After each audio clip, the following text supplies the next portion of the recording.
Today on Business Made in Montana, we introduce you to more companies that call Montana home, create interesting and unique products, hire Montana workers, and keep the state's economy rolling. We're crossing Big Sky Country to tell you the stories of Business Made in Montana. This University of Montana School of Journalism student production is made possible with support from the Greater Montana Foundation. The Greater Montana Foundation benefits the people of Montana by encouraging communication on issues, trends, and values of importance to present and future generations of Montanans. And by the University of Montana.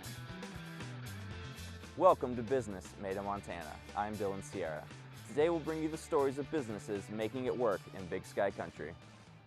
Art Castings of Montana is a full-service bronze foundry. What does that mean? They use quality and craftsmanship to recreate famous pieces of art in bronze. Let's go to Belgrade and find out more. The casting, the actual physical casting part is by far the coolest thing for me, and I think for people to watch. Is like I said, there's very few things you can do anymore where you actually get to create things in the world we live in today. You know, to heat the metal, to watch it change from a solid to a liquid, be able to physically actually dump, you know, something that's 2,000 degrees into a mold, and when you're in to have something when it's done and see the fire and smoke, and you know, and it is a beautiful process. The color is one of the most beautiful colors you can see. The orange is amazing. So my name's Gary Turner. I'm the owner of Art Castings in Montana. I originally grew up in Dillon, Montana. Always wanted to get back to this part of the state. We were able to start this business in 2000, which was wasn't the best of time. Like I said, right then we were kind of, obviously the events of 9/11, the economy wasn't great, but we've been very fortunate. We have a lot of the clients that we have are some of the best as far as the industry. They're the Frederick Remingtons of today. A lot of our artists are from Montana. A lot of artists come to Montana because of the wildlife. We do a lot of western wildlife, so you are able to see grizzly bears and wolves and everything in person. Well, I'm retired from another job, and so I started doing it because my wife's a full-time artist, and so I have fun. Keeps me busy. Right now it's paying for itself, except for this one, the big bear. I haven't got a buyer yet. I choose them because they're the best. To me, they're the best right now, and they really pay attention to the bronze. They really pay attention to every aspect. What we do is the artists bring us an original, which most of the time is in clay. Sometimes we get wood, stone, but mostly it's clay. We make a mold of the piece, which is a two-part. It's a polymer rubber material that attaches to the clay, and then a plaster of Paris hard shell. I basically own the mold department, and then I contract with them to do all their molds. So I'm working for the artists. When they come in here, they have a piece that they need done, they pay me to get it done. And then what works really well is I'm here on site so that I can go to the guys in the foundry and say, how would it work best for you guys? Because I can do it a lot of different ways, make these molds, but I try to make it the best for the artist and also for the foundry itself. We're more worried about getting a good mold for the artist so that we can represent his work. So I kind of take the original apart so that I can see what I'm doing when I'm cutting the mold apart. So then it's locked. Then we do it with an X-Acto blade, really uneven, so that it'll lock together really tight. Then we can rubber band this back together, and they'll be able to pour hot wax into this piece. From that, we will actually pour a wax, which is a duplicate of that original, into that first mold. From that, we'll do a process called gating or spruing. I sprue, or it's called spruing or gating the pieces. So I'm forming pathways for the bronze to go in and for the air to go out. And then what we'll do is build a ceramic mold around the piece at that point. So at that point the wax comes out, we have an empty casting or shell, a ceramic shell, and from that point we can actually have a ceramic mold, which is an exact duplicate again of the original but in negative space. We'll actually pour the bronze into that. Then we get a casting, so we went through all those first steps to get a casting. And then we'll take and weld it together through a process called TIG welding. At that point, then we will do the patina, which is basically the finish process where we get the finished color. We've been at this new facility for about 5 years now. That was a huge change, being able to run a business, build a new building, and move everything while basically keeping going at the same time. That was a huge challenge. Just developing different processes as we've grown and changed, and like I said, the employees are very involved. I'm very blessed to have awesome employees, and they're very involved in as far as letting them, if they see a new way to do things or try to do things, we're very open to new technology, new welders, new processes, different waxes. We're always trying to come up with different things, different ways to do things. So. To find out more about this unique fine arts bronze foundry, go to artcastmt.com. In 1996, Spencer Williams purchased a small pet toy company in Livingston because he had a special place in his heart for animals. Instead of outsourcing to Asia, the company moved to a new eco-friendly facility in Bozeman. Now they make some of the world's safest and highest quality pet toys. Let's take a look at Westpaw Design. The origins of Westpaw go back to a company called Pet Pals.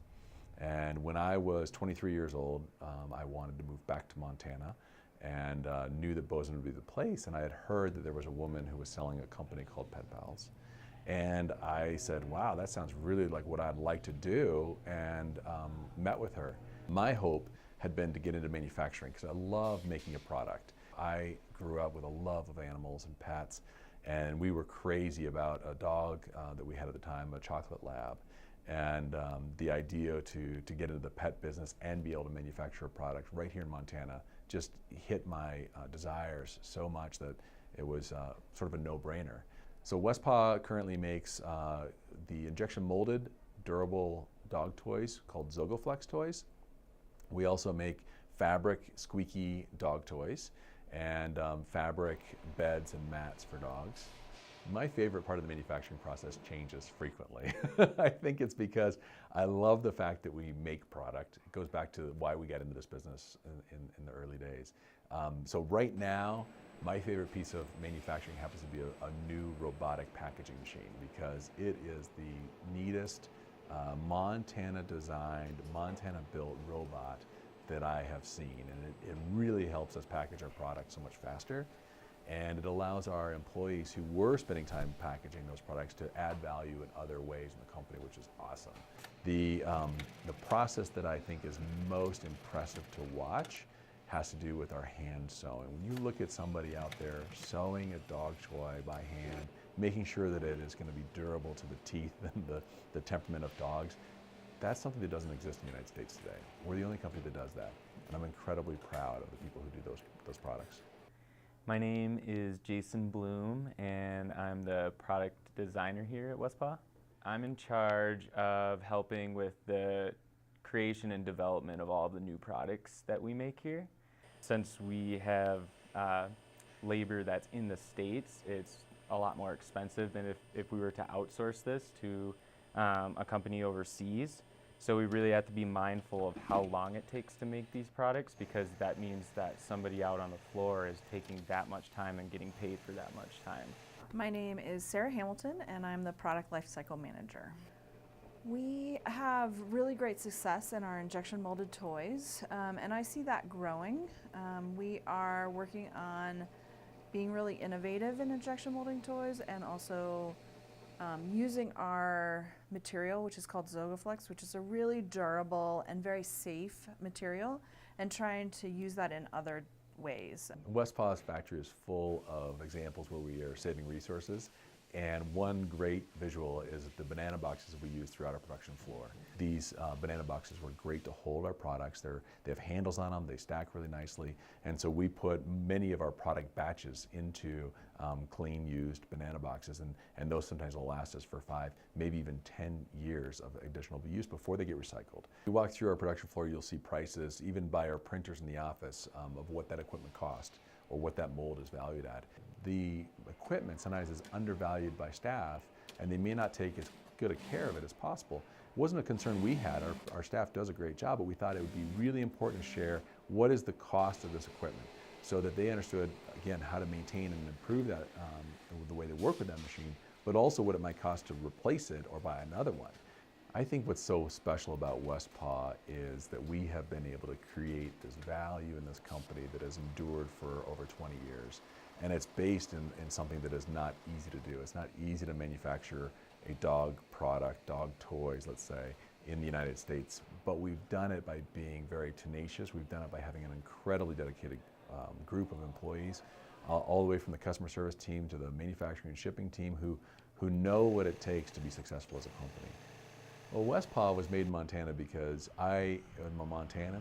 I wanted to create a company here that helped create value for the community. I wanted to live here, and I love the idea of making product. And so what a great place to manufacture the world's best dog toys than in Bozeman, Montana. Get more information on Westpaw Design, recently recognized as the best place to work in Montana, at westpaw.com. It takes a special talent to craft local river stones into great handmade jewelry. A husband and wife team with a special love of music created a business to suit this very need. Let's take a look at Yellowstone Agate Jewelry from Livingston, Montana.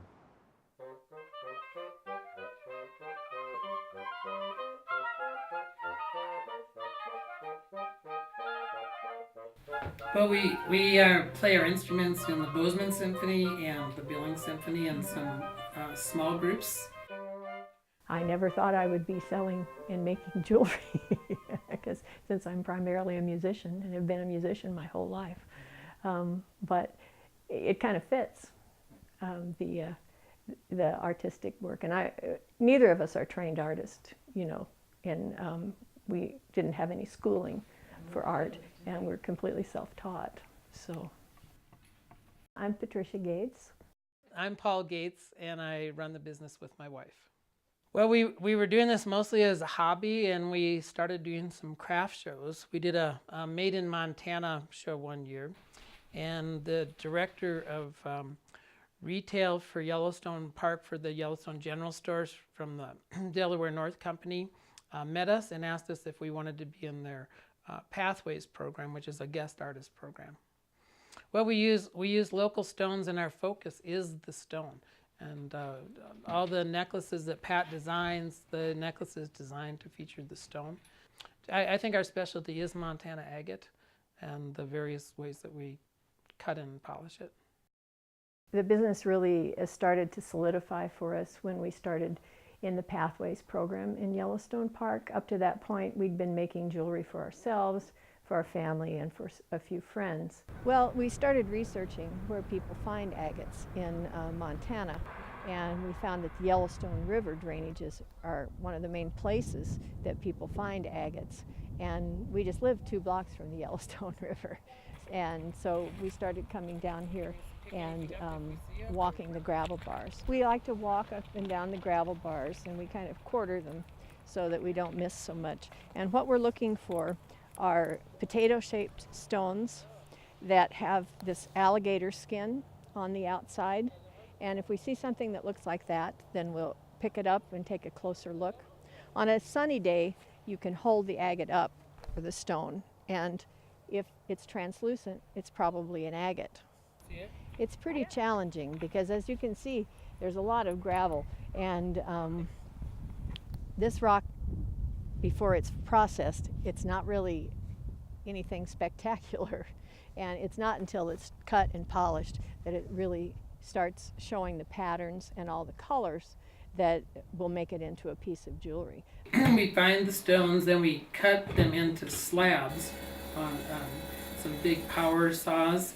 Then we do the shaping on grinders, we put the dome and do the polishing on grinders, and then we either set it in silver or some sort of a bale or wire wrap it, and then design a necklace for it. Yeah. And when I design the necklaces, what I try to do is create a beaded necklace that will kind of intensify the colors and the shapes in the pendant.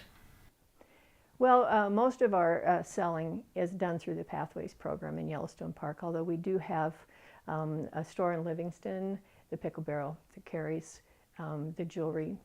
Actually, they have carried our jewelry since the very, very beginning. And then we also have the Northern Hotel in Billings that carries our jewelry as well. Yeah, we have online orders that have been everywhere from Australia to Europe, so that's not too many there, but mostly it's in the United States.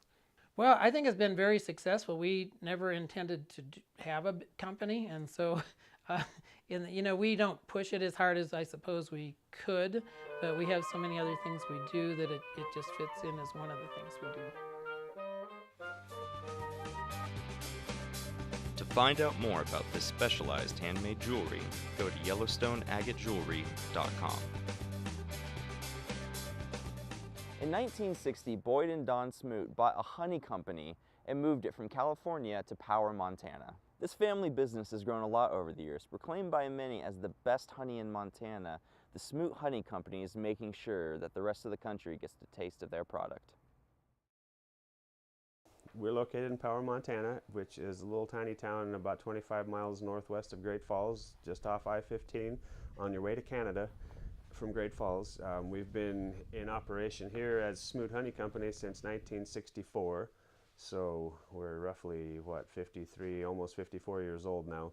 My name is Mark Jensen, and I am the Vice President of Smoot Honey Company.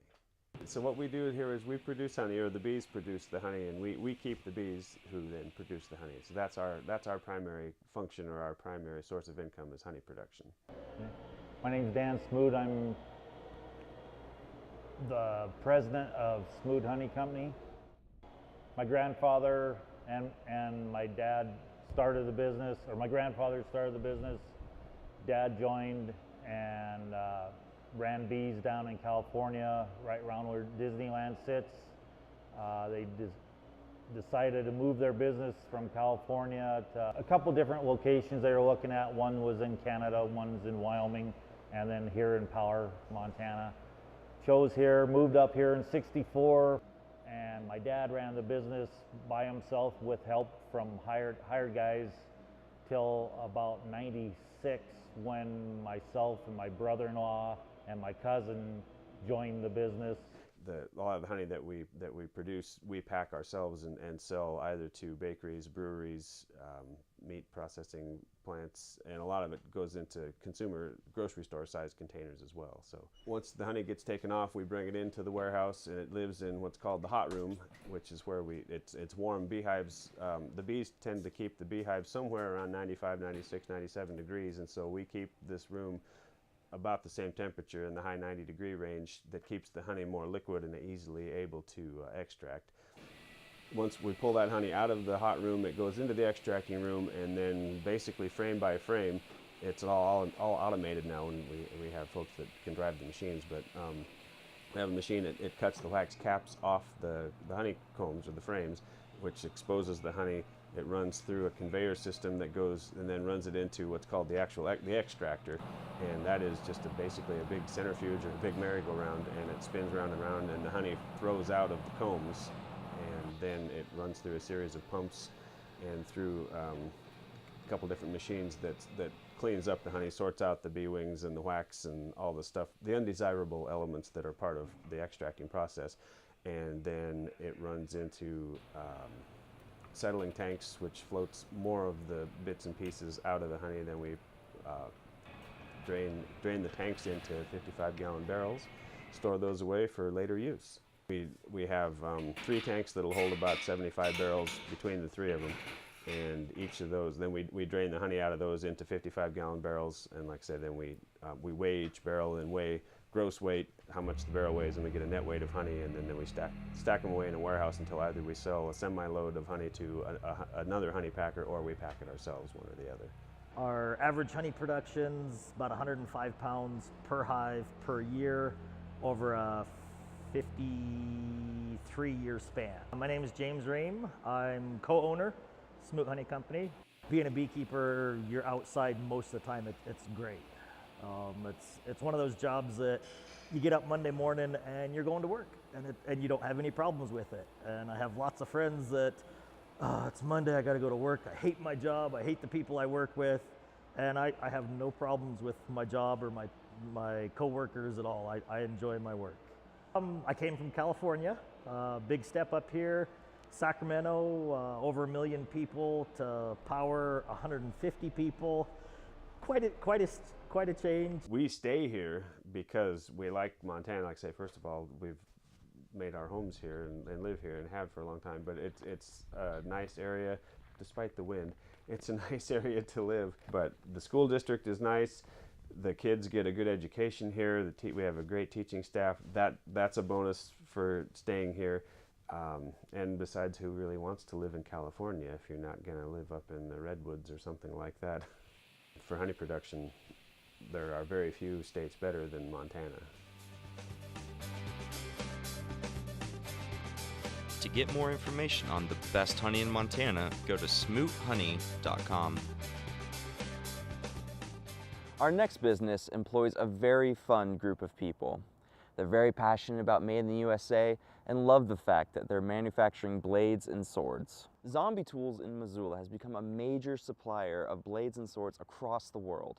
Let's check out how this self-proclaimed crazy group manufactures their product. Missoula is just the perfect size town to live, start a business, raise a family, I guess, if you want. I've traveled the world. I've been to 5 different countries in Europe, and there's no place like home. I miss the mountains when I'm away from them. It goes way back to the year 2000, where one of the original founders of Zombie Tools and I met. We decided that we both like swords, and we started our own sword fighting club, the Drunken Jedi Pirate Circus, and that went on for at least 7 years. And then we were drinking one night at my apartment, and I bring up the idea of why don't we make swords for the zombie apocalypse, which totally freed us up. We could make whatever we wanted. We could make it fantasy, we could make it tactical, we could do whatever we want. We could blend everything together and still make a really great product. All of us have our own personal blades that we take out in the woods, and they get used. And we need something that's going to stand up to the abuse that we put it through. And if it stands up to our abuse, it's going to stand up to the customer's abuse. Our goal when designing swords is to try to make them as functional as possible. I don't believe in charging this kind of money for something that's just going to hang on the wall. The idea is that I design it on the computer, and once we have a design that we think is good, we cut it out of cardboard and hold it, swing it around the shop, have a great time whacking each other with a piece of cardboard. From there, once we have a design that we like, we send it off to a water cutter and get the design cut out. We start the heat treating process, where that's the process of taking it from a softened state to a hardened state. And then when it's ready to go, we got a clamp system to ensure straightness on it, because a lot of our products are huge, you know. So 1500 degrees dipping in oil, you know, sometimes it could get you a wonk. So we clamp it out, drop it really quick to temperature, and what that does is it makes it really hard. It's actually almost brittle. So from the heat treating process, we go to the tempering process. From there, it goes to our grinder. And our grinding technique is a technique called just stock removal. So we don't forge it. We will take the heat treated product and remove stock to get our initial bevel on. From the initial bevel, it goes over to our handlers, and we put the handle slabs on.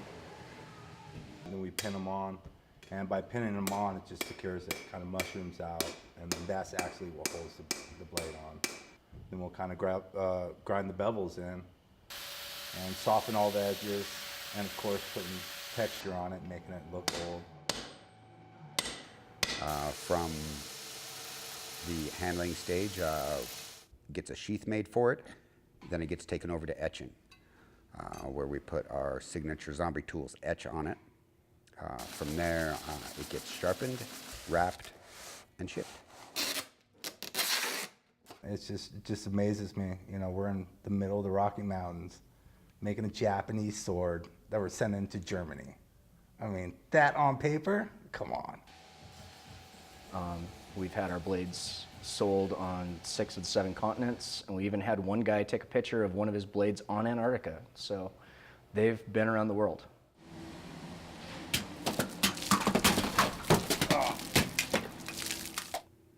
I have so many future plans for Zombie Tools. At one point in time, I thought that I'd like to build it up so that we had 20 employees. I'm pretty happy around 10.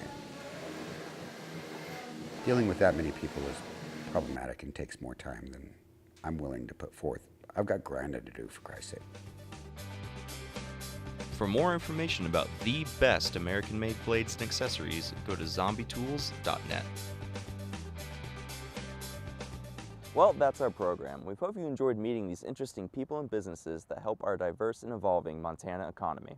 On behalf of the students, faculty, and staff of the University of Montana School of Journalism, thanks for watching Business Made in Montana. I'm Dylan Sierra.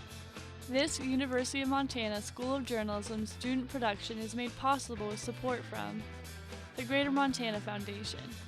The Greater Montana Foundation benefits the people of Montana by encouraging communication on issues, trends, and values of importance to present and future generations of Montanans. And by the University of Montana.